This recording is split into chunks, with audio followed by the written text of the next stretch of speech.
शिवानी को ये उम्मीद बिल्कुल नहीं थी कि बिग बॉस से लौटने के बाद उनके साथ इस तरह का व्यवहार होगा। नमस्कार दोस्तों, स्वागत है आप सबका मेरे एक और नए ब्लॉग में। मैं हूं अमित और आप देख रहे हैं मेरा YouTube channel Amit Sangeeta blog.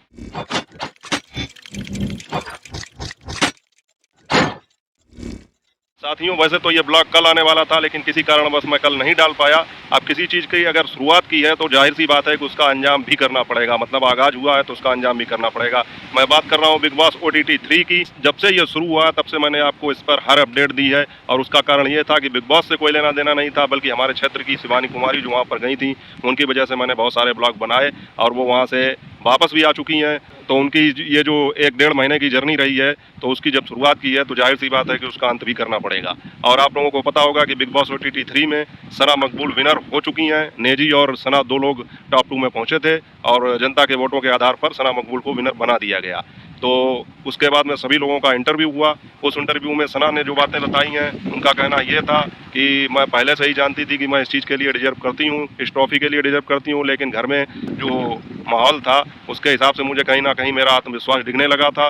हालांकि जो हमारे 4 लोग, जिनको चौगड़ी बोला जाता है, शैतानों की चौगड़ी, उन्होंने कहा कि हम लोगों के बदमाशों की ये चौगड़ी थी, उसमें लव कटारिया, विशाल पांडे, शिवानी कुमारी और सना मकबूल थी। तो सना ने यह बताया कि जिस तरह से एक-एक करके मेरे सब साथी चले गए, मैंने अपने आप को बहुत ही आखिरी में अकेला महसूस किया, और शुरू से ही मैं लोगों को पसंद नहीं आ रही थी घर में, खासकर रणवीर शौरी को। लेकिन फिर भी उन्होंने इसकी चिंता ना करते हुए ये बताया कि मैं आगे बढ़ती गई और मुझे इसका जो है अच्छा परिणाम मिला। वहीं पर साथियों, जब रणवीर शौरी ने इंटरव्यू दिया तो ये लगा कि वो काफ़ी चिढ़े हुए थे और वो इस बात से बिल्कुल भी खुश नहीं थे कि सना को ये ट्रॉफी मिली, क्योंकि उन्होंने अपने इंटरव्यू में बार बार ये कहा कि सना मकबूल किसी भी तरह से इस ट्रॉफी के लिए डिजर्व नहीं करती थी।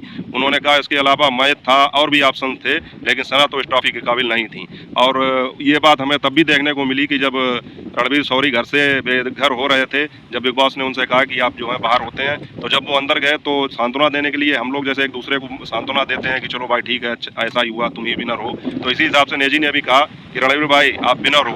तो रणवीर ने बहुत ही खींचते हुए और चिढ़ते हुए ये बात कही कि मैं काहे का विनर, विनर वो होता है जिसको ट्रॉफी मिले, पैसा मिले, जो चेक अपने घर ले जाएगा वो विनर होगा। तो इससे साफ जाहिर होता है कि रणवीर शौरी इस बात से खुश नहीं थे। वहीं पर जब नेजी से ये बात पूछी गई, उनका इंटरव्यू लिया गया कि आपको कैसा लग रहा है, तो वो काफ़ी शांत नजर आए, जैसा कि उनका स्वभाव है। यहाँ पर उन्होंने स्थिति को बहुत अच्छी तरह से संभाला और ये कहा कि सना जीत गई तो यानी कि मैं जीत गया, यानी कि अपनी भमाई जीती है। भमाई वो अपनी भाषा में कहते हैं, तो शायद इसका मतलब ये होता होगा कि अपना ही दोस्त जीता है। तो नेजी को इस बात से खुशी हो रही थी कि सना मकबूल जीत गई। वहीं रणवीर शौरी काफ़ी चिढ़े हुए नजर आ रहे थे और शिवानी कुमारी को ये इस बात का पछतावा था कि मैं टॉप 5 में भी नहीं पहुँच पाई। हालांकि उनके साथ गलत हुआ, उन्हें टॉप 5 में होना चाहिए था। विनर होती ना होती वो तो एक अलग बात थी, लेकिन टॉप 5 के लिए वो डेफिनेटली डिजर्व करती थी। साई केतन, नेजी और कृतिका मलिक से तो उन्होंने बहुत ही बेटर खेला था, और अगर फेयर तरीके से देखा जाता तो शिवानी शायद विनर भी हो सकती थी। तो साथियों, ब्लॉग बनाने के लिए मैं आया था बाहर और बहुत ही तेज हवा चल रही है, ये देखिए, और मैं एक पेड़ के पास, धूप है तो पेड़ के पास छाया में बैठा हूँ, तो यहाँ पर काफ़ी तेज हवा चल रही है। इसी वजह से आपको थोड़ी सी हवा की भी आवाज़ आ रही होगी, एडजस्ट कर लेना। और अगले ब्लॉग में इन सभी कमियों को सुधारने का प्रयास करूँगा, क्योंकि अभी मेरे पास कोई मेरा अपना सेटअप नहीं है। मैंने अभी कोई ऐसी जगह नहीं बना पाई है जहाँ बैठकर मैं ब्लॉग शूट कर सकूँ। इसके अलावा मेरे चैनल पर आपको घरेलू ब्लॉग तो देखने को मिलेंगे ही, क्योंकि संगीता के लिए मैंने एक नया फ़ोन खरीद लिया है, उसका भी ब्लॉग आएगा बहुत ही जल्द। तो अब आपको हर तरह के ब्लॉग देखने को मिलेंगे। आप अपना प्यार और सपोर्ट इसी तरह बनाए रखिएगा। आप लोगों ने बहुत ही सहयोग किया, उसके लिए आपका बहुत बहुत धन्यवाद। खैर, ये तो बात हो गई बिग बॉस OTT 3 की। इस बार का ये सीजन सना मकबूल के नाम रहा, और ये सीजन काफ़ी विवादों में घिरा रहा। कुछ बिग बॉस के निर्णय के कारण, कुछ वहाँ पर देखते हुए जो अनफेयर काम हुए उनको देखते हुए ये काफ़ी विवाद में रहा ये बिग बॉस का सीजन।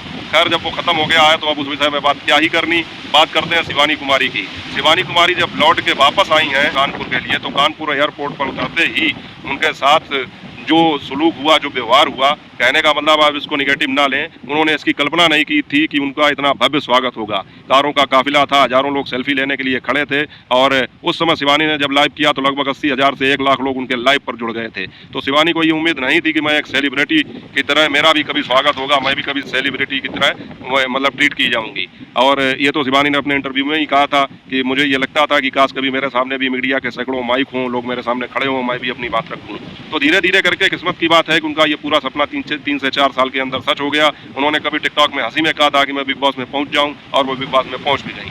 यहाँ पर साथियों आप लोगों को एक बात ये भी बता दूं कि अभी मैंने जो एक ब्लॉग डाला था उसमें मैंने ये कहा था कि जब शिवानी टॉप 5 से बाहर हो गई थी, उसके बाद में मैंने कहा था कि शिवानी को ये शोभा नहीं देता है कि वो वहाँ जाकर दूसरों के लिए परफॉर्मेंस करें, डांस करें। और यही बात शिवानी ने अपने ब्लॉग में भी कही। जब शिवानी ने अपना ब्लॉग डाला डांस परफॉर्मेंस से पहले जो बनाया था उसमें, तो उन्होंने ये बात कही भी कि काश मैं वहाँ पर होती तो लोग मेरे लिए तालियां बजाते, अब मुझे दूसरों के लिए तालियां बजानी पड़ रही हैं, मुझे बिल्कुल अच्छा नहीं लग रहा है, दूसरों के लिए डांस करना पड़ रहा है। तो साथियों सब कुल मिला के इससे ये सिद्ध होता है कि हम लोगों की मेंटेलिटी, मानसिकता लगभग एक जैसी ही होती है। जैसा हम सोचते हैं वैसा वो लोग भी सोचते हैं। शिवानी भी यही सोच रही थी कि काश हम टॉप 5 में होते, लेकिन खैर जो भी हुआ अच्छा हुआ, कुछ भी गलत नहीं होता है। शिवानी बाहर होकर भी लोगों के दिलों में अपनी जगह बना पाई और एक तरीके से उन्हें एक ट्रॉफी मिली गई। और उसके बाद में ये जब अपने घर पर आई तो वहाँ भी बहुत भव्य स्वागत हुआ। कानपुर एयरपोर्ट से लेकर उनके घर तक काफी काफिला लगा रहा गाड़ियों का। उनके स्वागत के लिए सभी लोग, लगभग जितने भी यूट्यूबर थे वहाँ पर, जो जानने वाले थे, पहचानने वाले थे, वो तो आए थे। और हजारों की संख्या में ऐसे भी लोग थे जो उन्हें नहीं जानते पहचानते थे, लेकिन वो उनकी एक झलक पाने के लिए गाड़ियों के आगे पीछे दौड़ते दिखाई पड़े। यूट्यूब वाले बाबा यानी कि अंशु मौर्य ने भी वहाँ पहुंचकर उनका स्वागत किया, उनका इंटरव्यू लिया। तो सब कुल मिला के ये ब्लॉग मेरा बनाने का उद्देश्य यही था कि जिस चीज़ की मैंने शुरुआत की थी उसका मैं अंत कर सकूँ। बाकी आप लोगों का इस विषय में क्या कहना है, कमेंट करके अपनी राय जरूर बताइएगा। तो जल्दी से मोबाइल उठाइए और कमेंट में लिख डालिए अपने मन की बात। बाकी मिलते हैं आपसे अगले ब्लॉग में किसी अच्छे और नए विषय के साथ। तब तक अपना और अपनों का ख्याल रखिए। जय हिंद, वंदे मातरम।